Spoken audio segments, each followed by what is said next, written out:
Cette semaine à l'émission, on vit dangereusement en parlant de gestion de risque avec des spécialistes en éducation et en santé publique et une passionnée de canot à glace. Bref, on n'est pas du monde.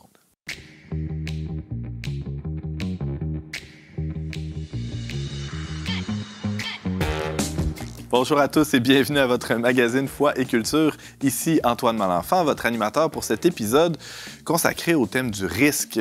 Et on prend des risques aujourd'hui. On invite Thomas Plouffe sur le plateau. Ça faisait longtemps quand même qu'on avait pris ce risque-là parce qu'on ne sait jamais quel lapin tu vas sortir de ton chapeau. C'est ça. J'ai amené mon lapin. J'ai amené mon chapeau. J'attends le moment où tu vas me demander de le sortir. Bien, ça sera le premier segment aujourd'hui. Tu vas nous parler de quoi dans ce segment?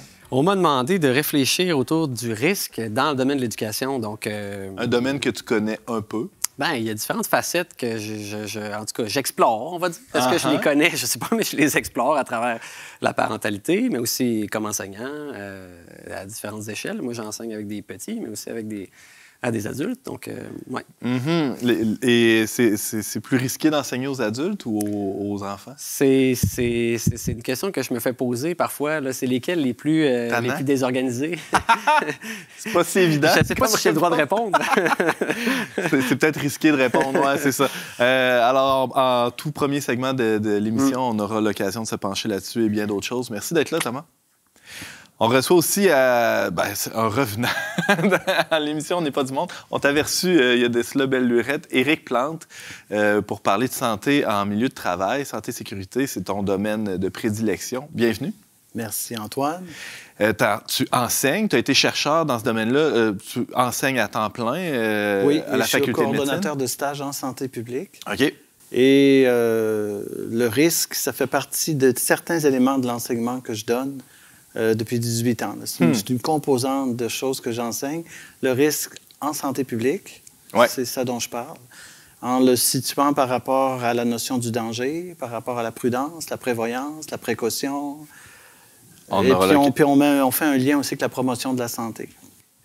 Très hâte de t'entendre. Ça sera à la toute fin de l'émission. Merci d'être là, Éric. Et pour la toute première fois sur notre plateau, Catherine Paquin, bonjour. Bonjour. On est très heureux de t'accueillir pour que tu nous parles de ta passion. Oui. Le canot à glace.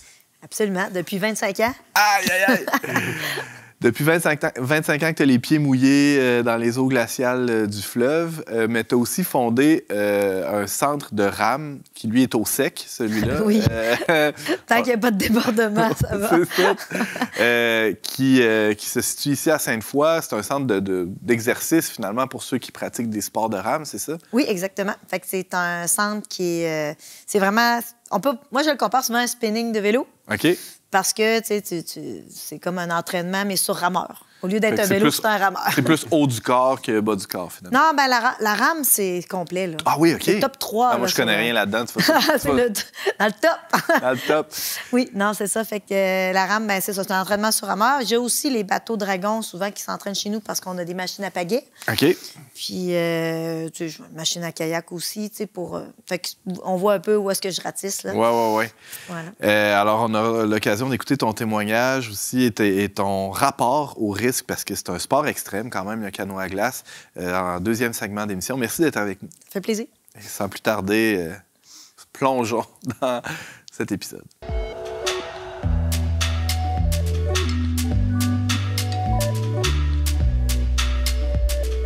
Thomas Plouffe, doctorant en psychopédagogie. Bienvenue, on n'est pas du monde. Tu l'as eu, psychopédagogie, exact. Oui, j'ai dit le bon mot. Merci. Ça fait plaisir, Antoine. On est vraiment content de t'avoir avec nous parce que dans mon entourage, il y a des gens qui se désolent du fait que les jeunes d'aujourd'hui, les jeunes, vivent dans un papier bulle, entourés de douillettes bien confortables. On avait parlé d'ailleurs, On n'est pas du monde, là, il y a de ça pas si longtemps, des jeux risqués, du roi de la montagne, comment c'est maintenant, là, les cours de récré sont tous sécuritaires, sécurisés, pour que personne ne se fasse mal. Tu as sûrement déjà réfléchi à ces enjeux-là, Thomas Plouffe. Bien, c'est un peu... Tu sais, l'année dernière, il y a l'Association des pédiatres qui a fait un communiqué sur ce sujet-là, qui est venu même mettre de l'avant l'importance des jeux risqués pour pour le développement des enfants. Ce à quoi, Parce qu'ils veulent se créer de la job, hein, c'est ça. Ils veulent des patients qui se cassent des bras, c'est ça. C'est un peu ironique parce que, tu sais, bon, d'une part, c'est un peu ironique parce que ça fait des années, là, tu sais, que dans le domaine de l'éducation, il y a quand tu vas sur le terrain, au niveau des praticiens, des pédagogues, qu'on dit ça, c'est-à-dire qu'on met de l'avant l'importance du jeu risqué. Mais bon, l'Association des pédiatres est venue le renchérir. Ceci dit, mais si ça vient des médecins, c'est peut-être ça. C'est toujours plus solide. Ça a plus de valeur. Après ça, est-ce que ça va vraiment faire des changements au niveau des milieux? Ça, moi, j'en doute, mais ceci dit, même cette question-là des jeux risqués, on dirait que c'est comme si, quand on parle de risque, on pense aux jeux moteurs, puis le risque de parler uniquement des jeux moteurs, c'est de passer à côté de toutes les autres dimensions du risque, au-delà du jeu moteur, du classique Roi de la montagne. Nous, dans notre temps, on avait le jeu des planètes aussi, là, qui était très violent. La guerre des planètes. Ah, ouais. C'était très violent et très agréable. C'est sûr que tu finis avec des bleus, des échymoses. Oui. Au-delà de c'est un peu la pointe de l'iceberg qui cache, en fait, un rapport au risque qu'on devrait repenser bien au-delà du jeu moteur. Là. Parlons-en du rapport au risque en général. Oui, bien, c'est en lien avec l'éducation. Je me disais, en pensant à ça, j'ai commencé à essayer de commencer à définir le risque. Qu'est-ce que ce serait le risque dans l'éducation? Puis, je suis allé puiser, entre autres, dans le livre de Fabrice Adjadj qui s'appelle « Réussir sa mort ». Ça part bien. Oui, ça part bien. C'est super joyeux. D'ailleurs, il parle du contraste avec le... Est-ce que ça tente-tu vraiment d'écrire sur ça, la mort? Ben oui. Mais il parle, entre autres, du risque. C'est-à-dire, il parle par la bande du risque. Il va dire, qu'est-ce qui fait qu'un comportement, pour moi, je vais le considérer comme un risque. Pourquoi est-ce que j'ai peur de faire quelque chose? Et on ne peut pas penser au risque sans considérer la mort, sans penser ça sous cet angle-là. Puis on pourrait, je pense, le voir sous 3 visages, si je me fie un peu à ce qu'il disait. C'est comme si la mort aurait 3 visages, puis ces 3 visages-là, à 3 échelles différentes, nous amènent à avoir peur dans certaines situations. La première, ce serait la mort sous sa dimension charnelle, c'est-à-dire qu'un jour, j'espère pas te l'apprendre, mais un jour, tu vas mourir. Terrible. Tu vas mourir et donc ton corps... C'est pour ça que je fais pas de canot à glace. D'ailleurs, j'ai peur que ce jour-là soit devancé par l'exercice de ce sport complètement... Et tu as tout à fait raison d'avoir peur, là. Oui. Oui, c'est ça. Catherine a trop ça. Je suis encore là. Ben oui, c'est ça. Je suis pas morte. Pour combien de temps? On le sait pas trop, là. Donc, tu savais déjà que tu allais mourir. Mais oui. Notre corps est charnel et on pourrait dire, c'est un drôle j'ai cherché comme un synonyme, mais on est tuable. On est tuable, dans le sens où on est mortel. Mais potentiellement mort. Bien, c'est-à-dire qu'on est mortel, mais pas juste par l'âge, mais on peut mourir aussi de d'autres causes. Autrement dit, ça pourquoi est-ce que ça engendre une peur? Parce que par nos gestes, ce qui arrive, c'est qu'on peut précipiter la fin, précipiter notre fin. On peut abruptement terminer avec notre vie. Et ça, cette finalité-là... C'est-à-dire en regardant pas, en traversant la rue, par exemple, peut être aussi bête que ça. Ça va, on va retrouver ça au niveau des jeux moteurs, entre autres. La question des risques qu'on va prévenir en lien avec les jeux moteurs ou tout ce qui est plus, justement, moteur, c'est entre autres pour prévenir cette fin-là abrupte, du fait on traverse pas la rue, comme tu dis. Bon, ça, c'est une dimension de la mort, un premier visage. Après ça, il y a une autre dimension de la mort qui est plus l'idée que, très vite, l'enfant s'en rend compte d'ailleurs, que ma vie, en fait, j'en aurai jamais juste une. Et elle est finie dans l'espace et dans le temps, ce qui fait que j'ai comme un chemin. Ça va être mon seul et unique chemin. Donc, chaque fois que je prends une décision, à quelque part, c'est un peu comme si j'étais en train de faire le deuil. Oui, bien, j'étais en train de faire le deuil de plein d'autres options. Donc, chaque choix que je fais, c'est en ce sens-là une prise de risque. C'est l'unicité de ma vie, le fait que j'ai seulement une seule option. Ça crée une peur qui fait qu'après ça, c'est ça, tous les choix vont constituer des prises de risque. Je ne sais pas si c'est assez clair, les 2 premiers. Oui, mais on peut résoudre ça facilement en croyant à la réincarnation. Ça pourrait on pourrait peut-être. Ça sera l'objet de notre... Mais la troisième, peut-être, c'est là qu'on pourrait voir que même ceux qui croient en la réincarnation s'en sortiront pas. La troisième, elle est plus au jour le jour. La troisième visage de la mort, c'est la mort de soi, c'est-à-dire la mort de l'ego. Cette mort-là aussi nous amène à beaucoup craindre, voir du risque partout. En fait, ce qu'on va essayer de prévenir, c'est justement la mort de l'ego. Par exemple, lorsque j'ai peur d'aller dire à ma femme, demander à ma femme pardon, j'ai peur, en fait, de piler sur mon ego, d'être humilié, j'ai peur de... Mais pourquoi je considère ça comme un risque? Parce que je crée une mort, la mort de mon ego. Donc, c'est de l'idée que j'ai de moi-même, de l'orgueil, de la fierté, la superbe, tout ça, c'est C'est ça. C'est tuable, ça aussi. C'est ça qui est... Et ce qui est intéressant avec cette dernière-là, c'est que les deux premières sont factuelles. C'est-à-dire que c'est vrai qu'on va mourir un jour. C'est vrai qu'on n'a qu'une seule vie. Quoi qu'on a celle après la mort, mais c'est vrai, tout ça est vrai. Ouais. Tandis que la troisième, c'est un rideau, c'est un voile, c'est un mirage. C'est pas vrai que si je m'humilie, je vais mourir. Shrek le résume très bien quand il dit à l'âne, « T'es pas mouru, l'âne. » Quand il dit à... Tu vois, c'était pas la fin du monde. C'était pas la fin du monde, t'es pas mort. Mais c'est quand même, pour nous, une mort. Hein. On a vraiment l'impression qu'on va mourir. On a vraiment l'impression qu'on va mourir quand on s'en va voir... ça me tue de visiter ma belle-sœur. C'est ça, exact. Ouais, dans le langage, on l'exprime comme ça. Là. Aller vers l'autre, tout ce qui a rapport à l'autre, aussi, mettons, je sais pas, aller demander une augmentation à ton boss, c'est des choses qu'on a l'impression qu'ils vont nous tuer. Ouais. Et bon, je savais que tu allais sortir des lapins de ton chapeau. Tu as parlé de Shrek, c'était étonnant. Ça, c'était un lapin, ça, mais là, parlons plus spécifiquement de l'éducation, Thomas Plouffe, puisque c'est ton domaine de prédilection. On va dire. Comment ces trois peurs de la mort-là peuvent se transposer dans le milieu éducatif? Et c'est ça, comment est-ce qu'on peut voir à quel point ils vont au-delà du jeu moteur? C'est-à-dire que dans le domaine de l'éducation, ce qui freine, ce qui empêche la prise de risque chez l'enfant, c'est chez les éducateurs, les pédagogues ou encore même chez les parents, c'est justement ces trois visages-là. Normalement, dans l'éducation, le rôle du pédagogue et même du parent, c'est... Moi, j'aime bien l'image que propose Vygotsky. Là, il dit c'est éduquer, c'est élever l'enfant au-dessus de lui-même. Je trouve que c'est une belle manière de voir les choses.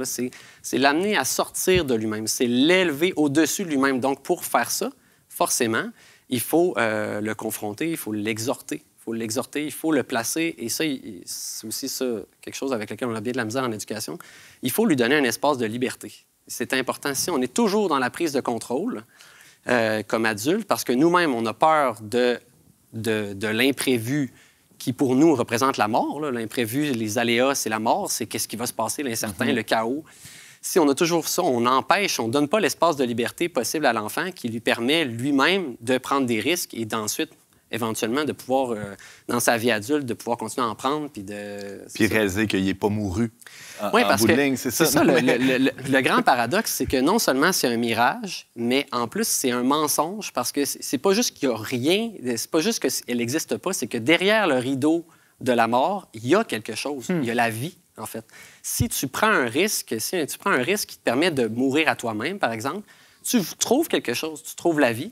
Tu trouves... et c'est pour ça, en fait, qu'autant d'adolescents vont chercher le risque, parce qu'ils cherchent la vie à travers la mort. C'est-à-dire qu'ils cherchent, dans leur rapport à la mort, qui veulent toujours ramener de l'avant, mais ils cherchent quoi? Ils cherchent la vie. Ils veulent goûter à quelque chose, à ce sentiment-là, qu'en fait, leur vie, le mouvement qui est associé à la vie, le côté sauvage, le côté désordonné que représente la vie, à l'opposé de la mort.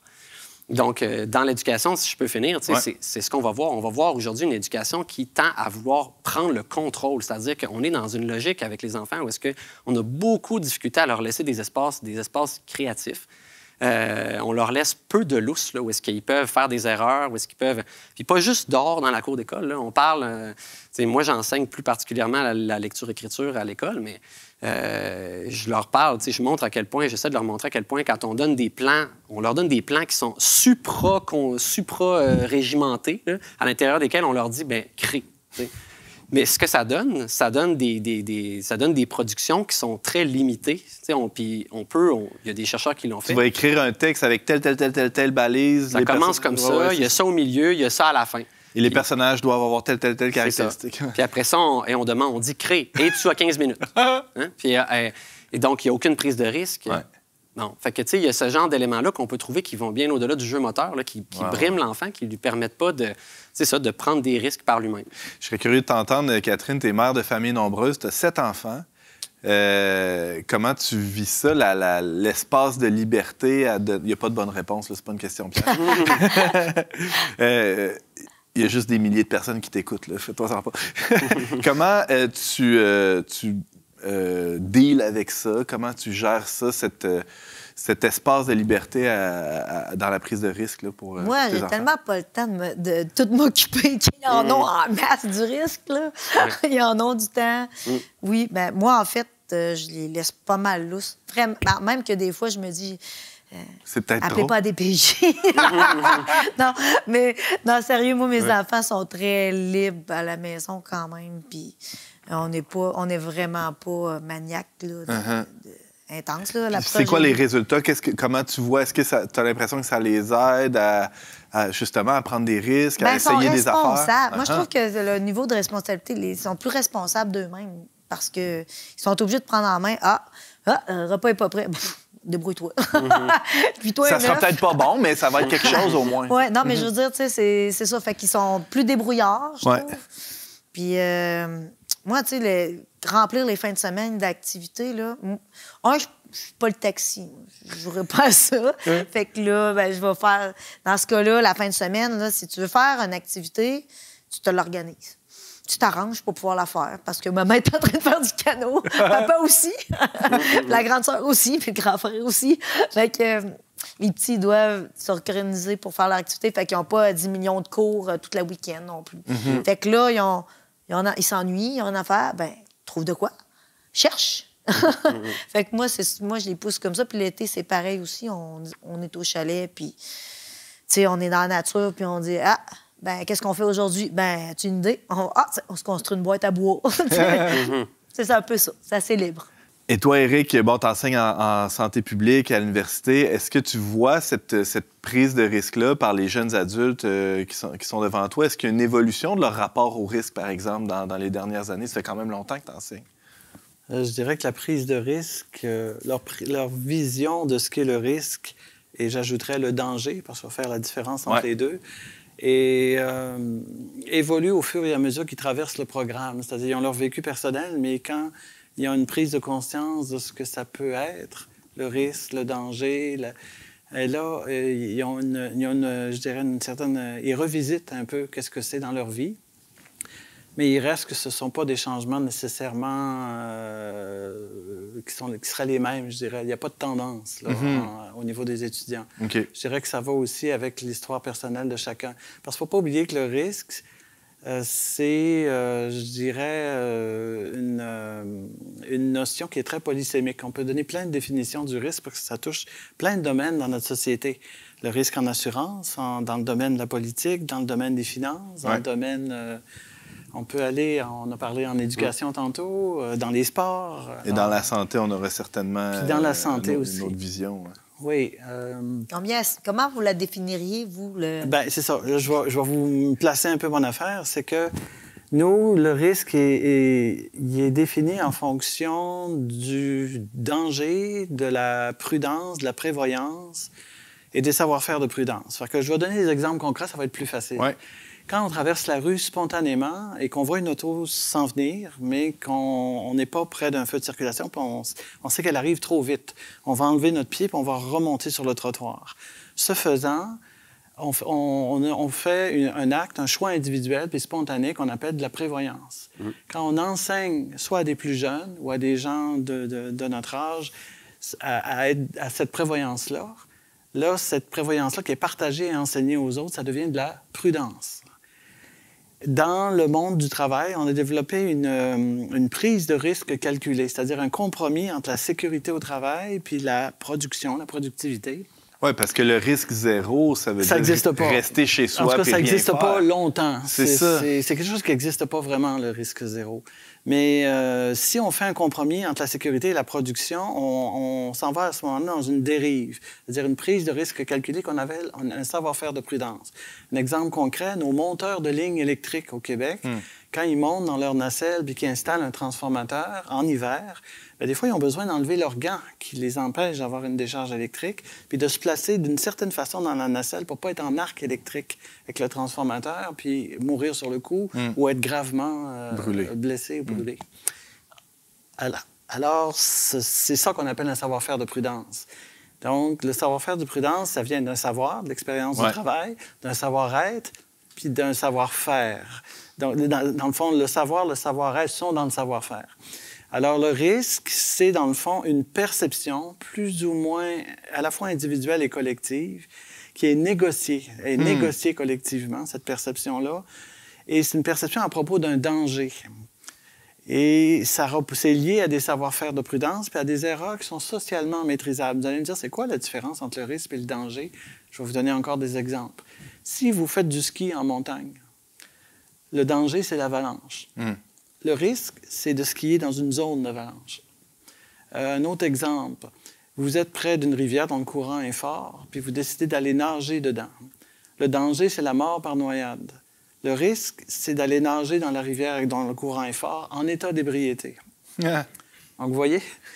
Un autre troisième exemple. C'est clair. Hein? Un troisième exemple, vous allez en forêt, en particulier dans le sud du Québec, où la tique qui est porteuse de la maladie de Lyme est présente. Alors, le danger, c'est de contracter au contact de la tique et sur souvent les plantes basses, là, dans la forêt, la maladie de Lyme. Le risque, c'est d'aller en forêt sans porter des manches longues et des pantalons longs. Et là, à ce moment-là, on s'expose au danger de contracter la maladie de Lyme.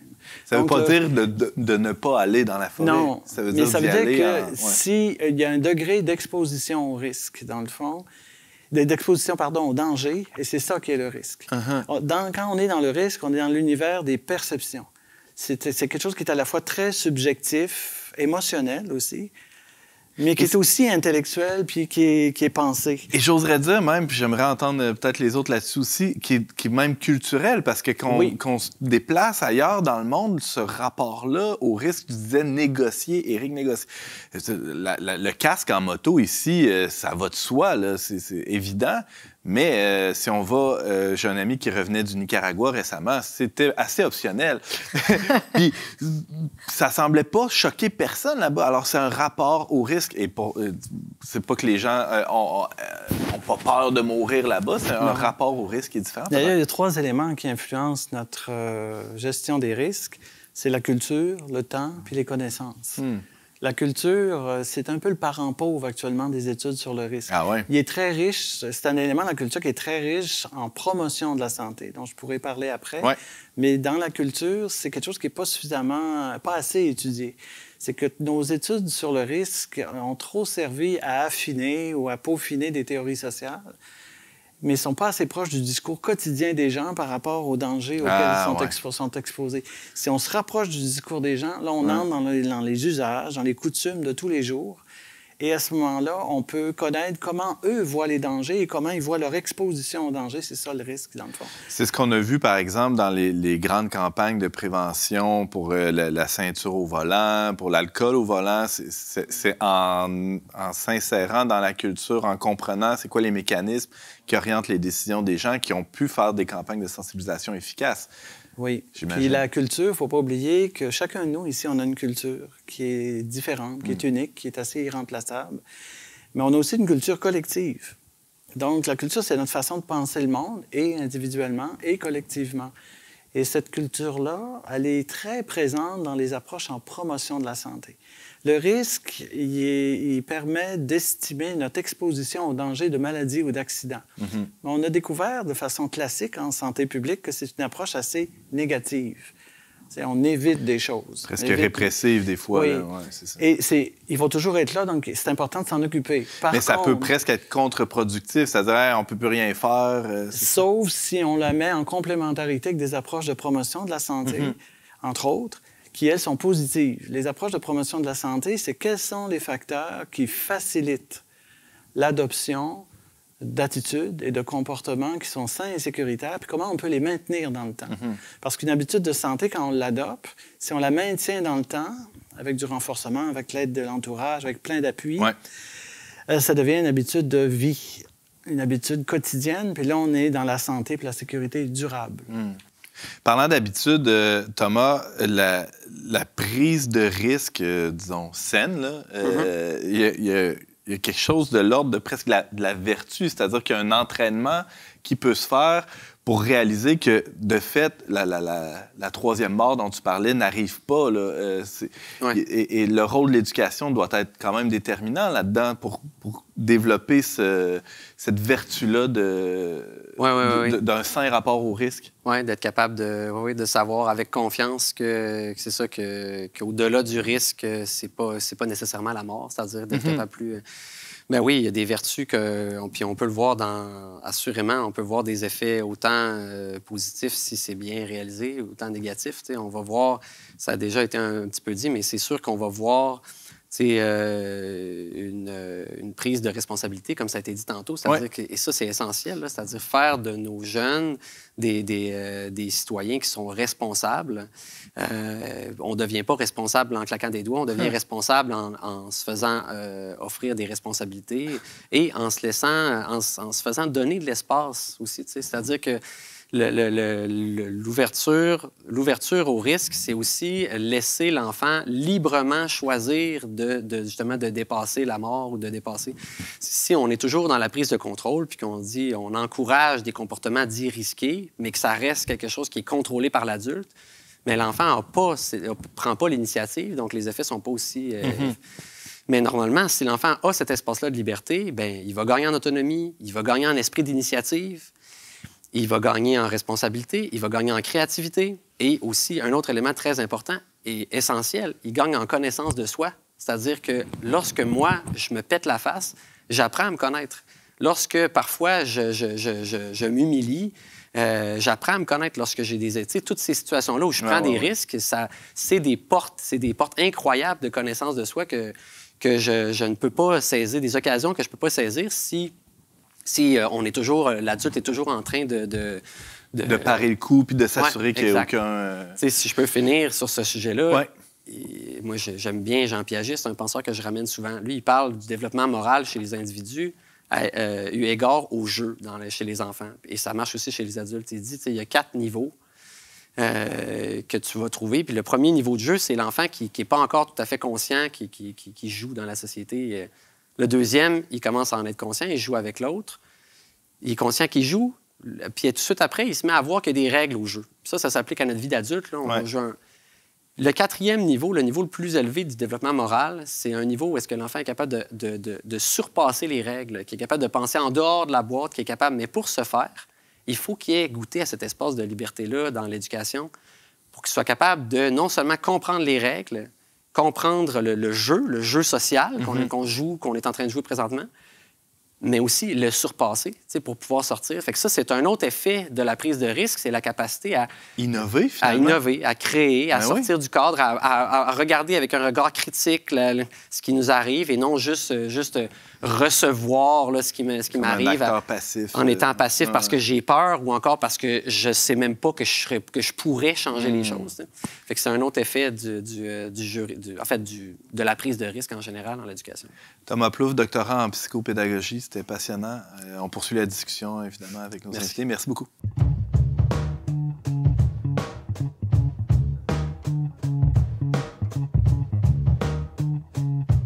Catherine Paquin, bonjour, bienvenue à On n'est pas du monde. Bonjour. Tu es une adepte, une passionnée de canot à glace. Tu es aussi fondatrice du Centre RAM Québec, ici à Québec. Moi, il m'est jamais venu l'idée de me lancer sur le fleuve avec un canot, les pieds dans l'eau glacée. Je ne sais pas comment ça peut arriver à l'esprit de quelqu'un, cette idée-là. Raconte-moi. Je suis curieux, dubitatif, étonné de savoir que ça existe des gens qui font ça. Alors, on est une petite communauté, il n'y a pas tant de monde. Mais, une sorte de secte, à peu près. Non, pas à ce point-là. Okay. Il y a un caractère historique au canot. N'oublie pas que c'était quand même la façon de... C'était nos traversiers de l'époque. Là, ça allait quand même dériver en sport par la suite. Avant d'être un sport, c'était un moyen de transport. Ben oui, mais écoute, là, les îles du Saint-Laurent, tout ça, Québec-Lévis, c'était le transport des malades, du courrier, de tout. Là.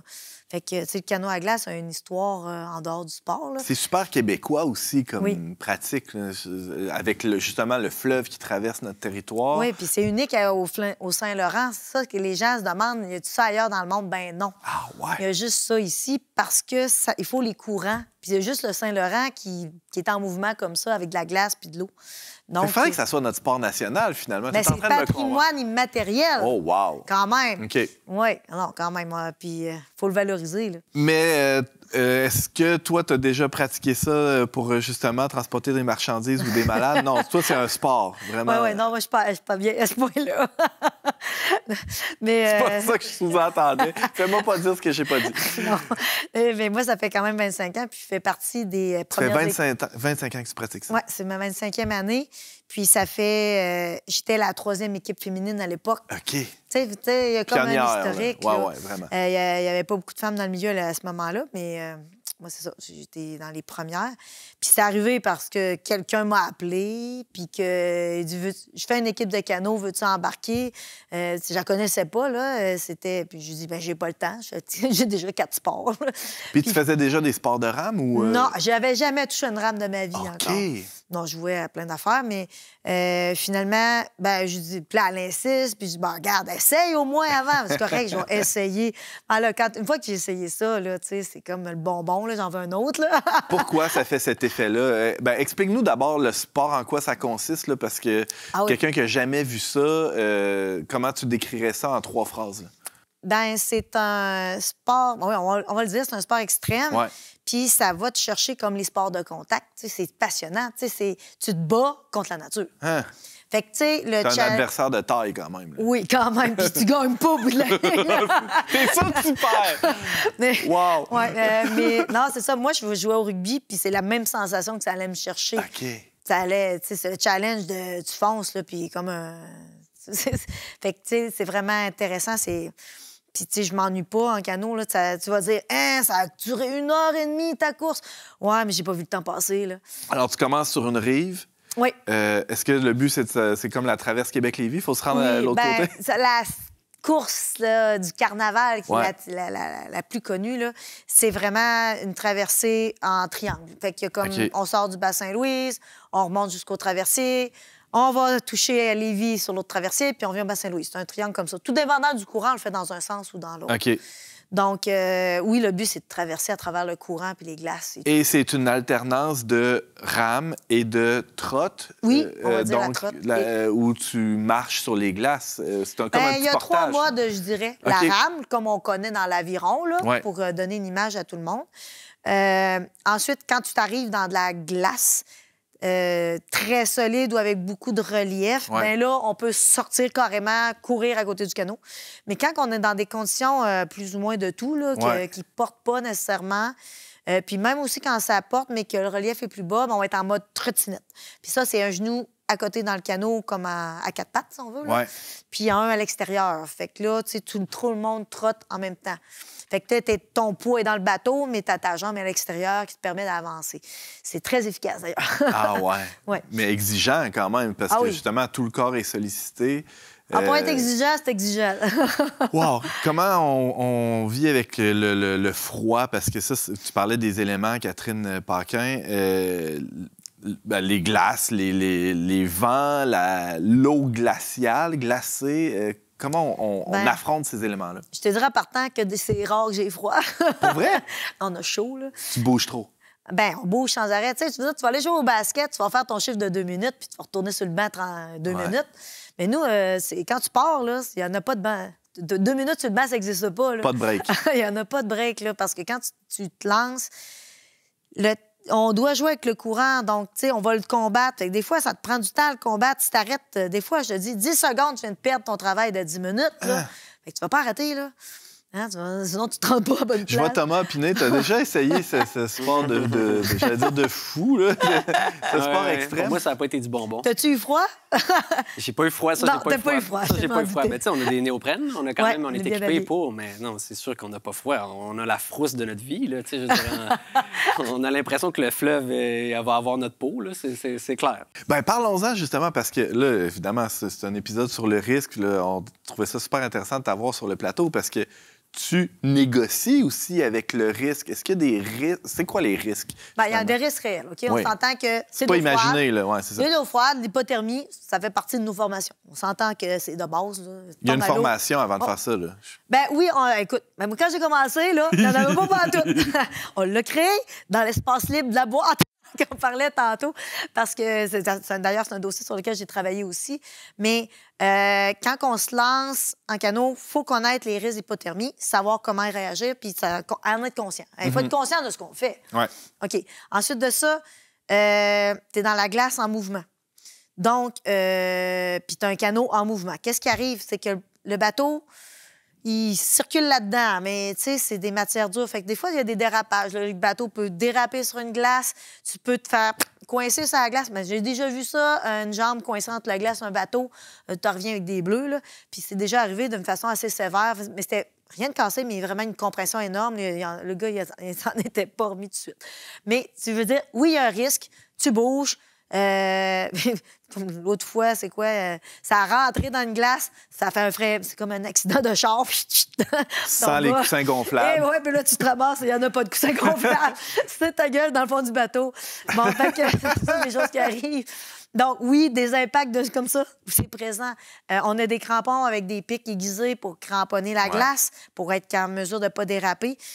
Ça m'est arrivé de bouger vite, puis c'est ma copine qui a eu dans le front. Bon, fait que, oui, il y a tous des éléments qui sont là. L'autre élément qu'on enseigne, c'est que le fleuve est en mouvement, mais les rives ne le sont pas. Donc, qu'est-ce qui arrive? On appelle ça la ligne de scission. Quand il y a un transfert du bateau de la ligne en mouvement avec la ligne-là, mais ce qui arrive, c'est qu'ici, là, ça chevauche. Hein? Ah, ouais. Ça, c'est un c'est un broyeur. Ouais. On va le dire avec des mots vulgaires, là. Mais quand tu le traverses, c'est une façon de le passer. Fait que ça aussi, techniquement, il faut l'apprendre pour diminuer les risques. Donc, quand tu te ramasses là-dedans, là, ça compresse le bateau, puis bon, ça peut être à risque. Bon. OK, c'est clair. Ça fait quand même un descriptif de plusieurs choses qui sont à prévoir. C'est assez épeurant. Là, on n'a pas envie du tout de se lancer là-dedans. Arrête, tu t'en aperçois pas tout quand t'es là. Je te taquine. Mais c'est ça, le risque est quand même calculé parce que vous avez des formations. En tout cas, maintenant, il y en a. Vous improvisez pas. On s'insère dans une équipe qui a déjà une certaine expérience, puis autant que possible. Ça dépend, ça. Ça dépend, OK. Ouais. On essaie de bien encadrer. On n'embarque pas toutes dans une équipe qui a de l'expérience. Moi, quand j'ai commencé, on était 5 nouvelles qui avaient 0 expérience. Ah ouais, OK. J'ai visité le fleuve par le courant. J'ai dérivé. Je me suis retrouvée en Gaspésie. J'ai fait du pouce des fois parce que j'étais rendue trop loin. oui, je suis passée par là. Mais maintenant, je te dirais que c'est mieux. Là. C'est mieux géré. Aussi, l'autre élément que j'ai oublié de soulever, c'est que il y a le vent et les marées, c'est à gérer aussi. Fait que quand tu prévois ta sortie, on a tel courant, puis on a jusqu'à telle heure, est-ce que je vais me lancer? On va peut-être attendre. Où est-ce que je vais aller? T'sais, je vais prévoir un trajet considérant le courant et le vent, la météo qu'on a. Parce que moi, on n'avait pas dit ça au début. Mais ça illustre bien la distinction qu'Éric faisait un peu plus tôt dans l'émission entre le risque et le danger. Oui. On a les éléments qui représentent le danger objectif, là, et comment on négocie avec ces éléments-là, ça, c'est notre gestion du risque qui est propre à chaque équipe ou à chaque individu. Alors, Catherine Paquin, la question qui tue, est-ce que tu as eu déjà peur de mourir? Est-ce que tu as déjà eu peur pour ta santé, ta sécurité dans cette aventure-là? Une fois. Non, peut-être 2. Non, écoute, je peux t'en raconter quelques-unes où est-ce que vraiment j'ai angoissé. Il y a une fois qu'il y avait de la brume sur le fleuve, on avait permission de sortir, puis on est dans la zone des traversiers. Écoute, je me rappelle comme c'était hier, je pense que j'ai la chair de poule. Mais on m'a dit, OK, tu peux te rendre jusqu'à tel quai, tu restes en contact visuel avec le bord de la rive. Parfait. Fait que je m'en vais là, je dépasse pas mon point de repère, je vois mon quai, puis tout va bien. Sauf que, on est en mouvement, puis à un moment donné, j'entends le traversier qui me claque ça. Puis là, je me revire de bord, mais il était tellement proche que j'ai levé le pied pour me pousser dessus. Ben non. J'ai pas touché, mais il était proche. Hey, je te jure, quand on a vu ça, là, je te dis, la haute performance. C'était au rendez-vous. Je te dis qu'on a dit. Vous avez ramé? Hey, on pédalait, on était à la trotte. Ah ouais, OK. Mais là, j'avoue là, que cette fois-là, j'ai vraiment... Écoute, des années après, là, par moment, là, en marchant sur le trottoir, j'avais encore des montées, émotions ouais. pendant une couple d'années. Ah, je Mais puis là, j'ai dit, crime, quelle erreur j'ai faite. Les traversiers font des grosses loupes pour aller se replacer. Ouais. Puis là, j'ai dit, crime, j'ai pas calculé que lui viendrait à l'intérieur de la zone où est-ce que je m'en... Ouais. Tu pensais qu'elle allait traverser Ben droit oui, ou puis presque. ça, là, c'était ouais, une c'est erreur ça. de débutant dans les débuts. Puis... Mais tu vois, malgré le fait que j'avais contrôlé certains éléments, il reste quand même des choses qui peuvent arriver. Là. Ou l'autre élément, l'autre histoire, je te dirais, c'est sur le bord d'un quai. Il y a une belle ligne d'eau, puis c'est plus rapide à l'eau. Fait qu'est-ce que tu penses? Tu passes par là. Ben ouais, c'est ça. Puis, pour X raisons, il y avait quand même une certaine largeur. Pourtant, on ramait, puis tout, on a du fun. Là. À un moment donné, là, il y a un iceberg qui émerge devant le bateau. Mais devant le bateau. Mais je te jure, là, c'est comme si un volcan sortait. Écoute, je te dis, là, on n'a pas parlé, là, mais je me dis, une chance que le bateau n'était pas là. Je te dis, ça aurait été... c'est comment, là, les petits bateaux, ces baleines, là? Ouais. C'est qui sort, là. Je te jure, c'est... Hey, là, j'ai fait, oh, mais d'où c'est qui vient ce... Fait que, tu sais, ça, c'était pas... C'est pas prévoyable, mais c'est sûr que des zones qui sont plus à risque quand que les lignes d'eau sont étroites, que les glaces compressées en dessous ressortent. Mais bon, écoute, oui, il y a quelques fois que je me suis donné la frousse. Thomas? Mais tu sais, c'est drôle parce que moi, je me souviens d'avoir aussi, d'être arrêté en plein milieu du fleuve, sauter de glace en glace, puis ça rejoint la question de l'iceberg. Là. C'est comme si... C'est particulier le canot à glace parce qu'on frôle la majesté du fleuve. Tu sais, le fleuve là, qui était avec ses glaces immenses. C'est comme un peu quelqu'un qui fait de l'escalade de glace puis qui arrive en haut puis qui voit les monts qui sont tellement...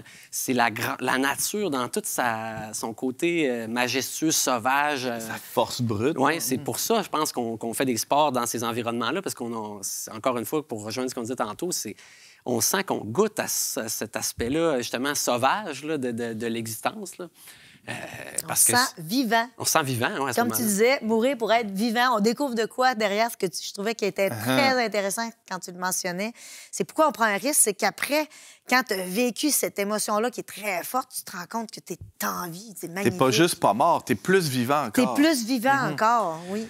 Quand même des analogies à faire avec la foi chrétienne, au cœur de la foi chrétienne, puis je pense que c'est une foi que tu partages aussi, que derrière la mort, il y a la vie en plénitude. C'est tout le passage que le Christ a fait lui-même d'abord.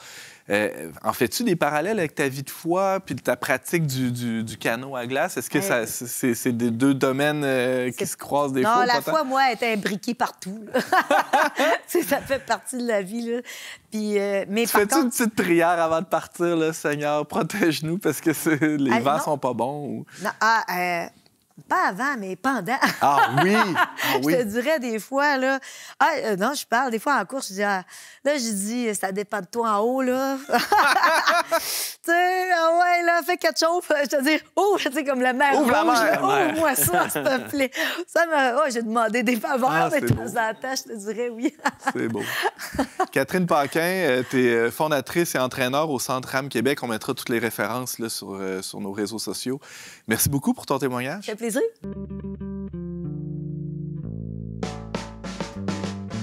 On n'est pas du monde est une émission produite par l'équipe du magazine Le Verbe.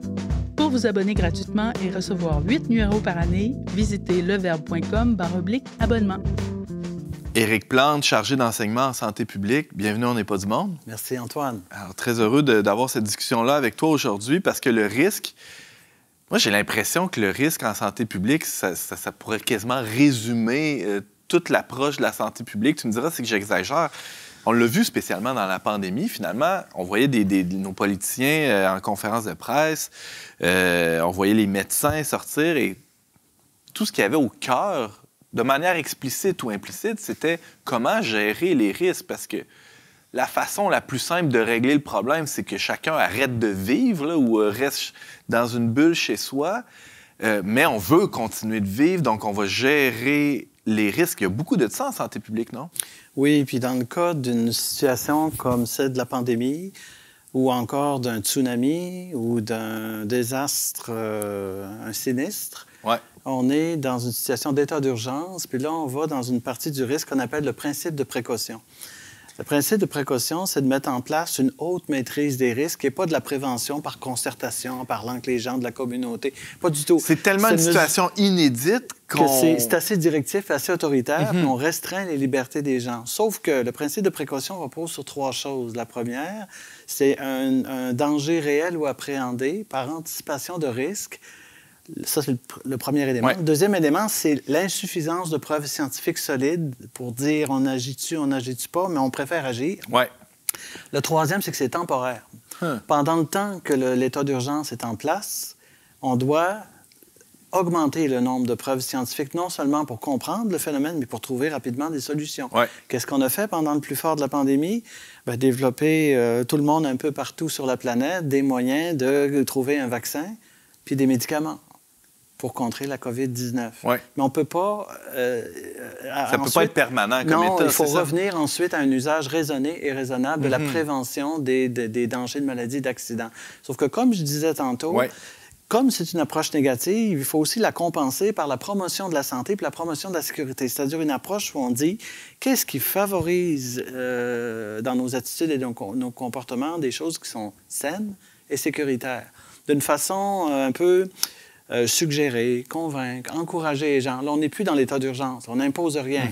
On fait juste encourager les gens et on le fait pour que d'une manière que j'appelle transdisciplinaire. Ça veut dire que les gens qui vivent le problème de santé ou de sécurité, la communauté, est appelée à participer à la définition du problème, mais aussi au développement des solutions. Je vais donner un exemple en santé au travail. Que ça ne soit pas juste top-down ou le directif de haut en bas. Surtout pas top-down.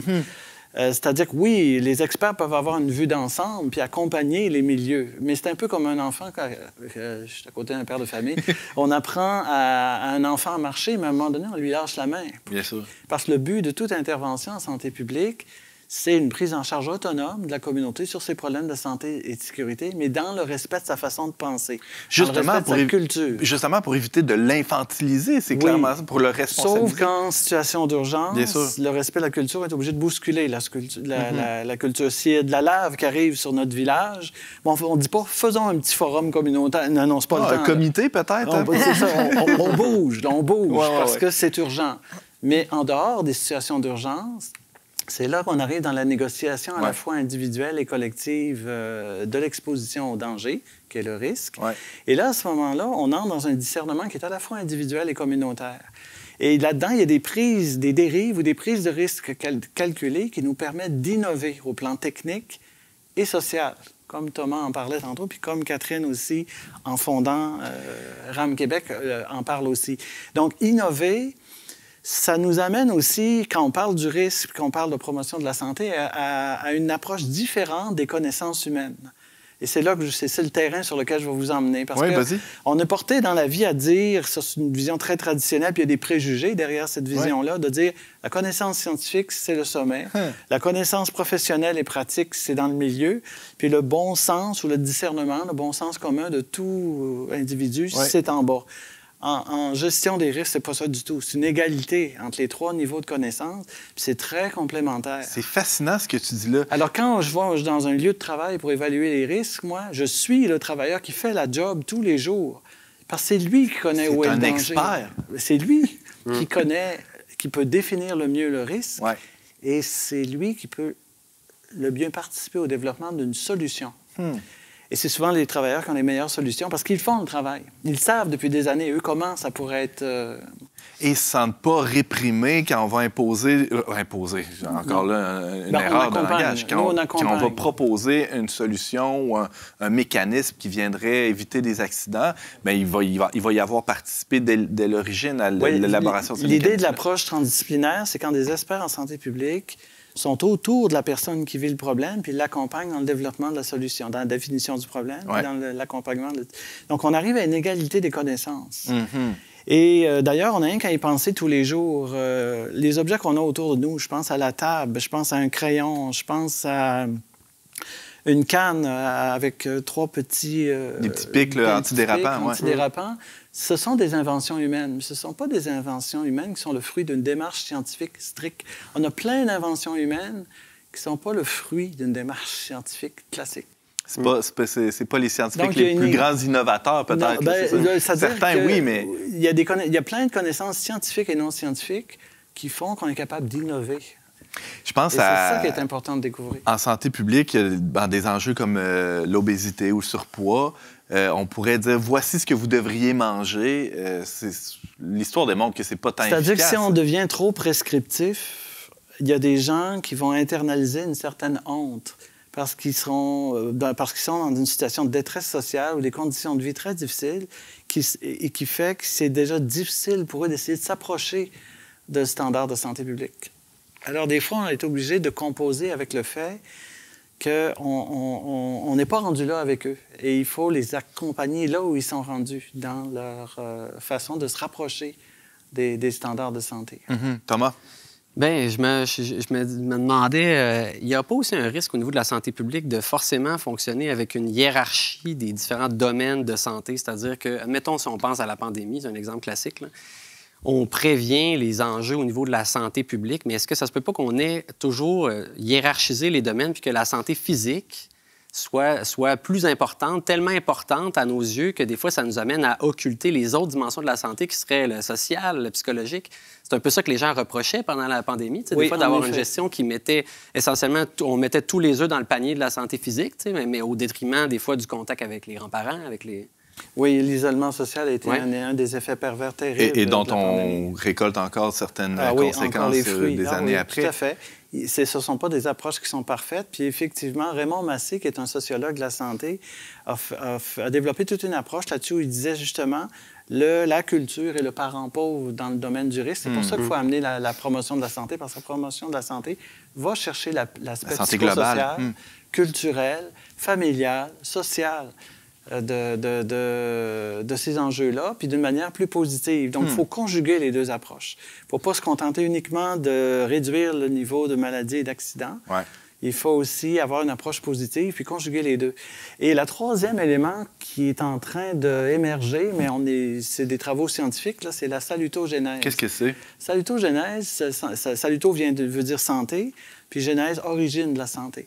Mais c'est au plan individuel. Ça a été créé par Aaron Antonovsky, qui est un sociologue médical, dans les années 70. Mais depuis au moins 2021, l'Organisation mondiale de la santé veut intégrer certains de ces principes-là dans la promotion de la santé pour tenir compte un petit peu plus des dimensions psychosociologiques de nos enjeux en santé publique, pour que ça soit intégré dans la promotion de la santé.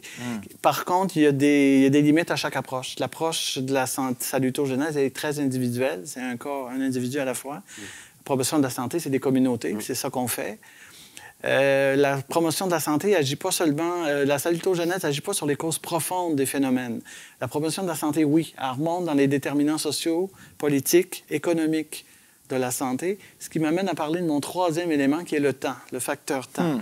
Le temps influence énormément actuellement notre perception des dangers, notre mesure du danger, qui est le risque. Qu'est-ce que tu veux dire par là? Au début du 20e siècle, on était, que ce soit une économie capitaliste ou non, on était dans des économies, dans la plupart des pays du monde, qui était orientée vers l'industrie, une économie industrielle, où il y avait échange de biens et de services pour favoriser la création d'emplois, augmenter le pouvoir d'achat des gens. À partir de la fin des années 80, le film Wall Street, si ça vous dit une idée, et on est passé d'une économie industrielle à une économie financière, une économie où c'est l'argent virtuel qui tourne sur lui-même et qui est entre les mains... Déconnecté de la production réelle. C'est ça, puis qui est entre les mains d'une élite. Et cette vision-là, la vision des marchés financiers, c'est une vision qui n'est pas à moyen puis à long terme, qui est à court terme. Et elle a été énormément maximisée par le développement des technologies d'information et de communication. Aujourd'hui, on a des connaissances qui circulent sur nos ordinateurs, nos tablettes, nos téléphones, en nanosecondes, des milliards de connaissances. Ça va très, très vite. Et cette accélération du savoir est un gros problème parce que ça ne respecte pas nos rythmes biologiques, psychologiques, sociaux et culturel.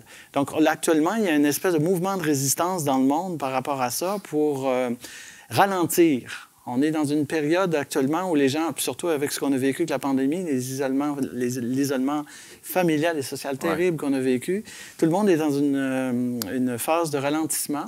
D'ailleurs, on voit de plus en plus des jeunes qui spontanément se rassemblent à New York, dans différentes villes, pour vivre une désintoxication par rapport à tout ce qui est numérique. Se rencontrer sans le téléphone. Et c'est un enjeu de santé publique? C'est un enjeu de santé publique, actuellement. Et ce rapport au temps-là a créé, ces dernières décennies, une société de l'urgence permanente.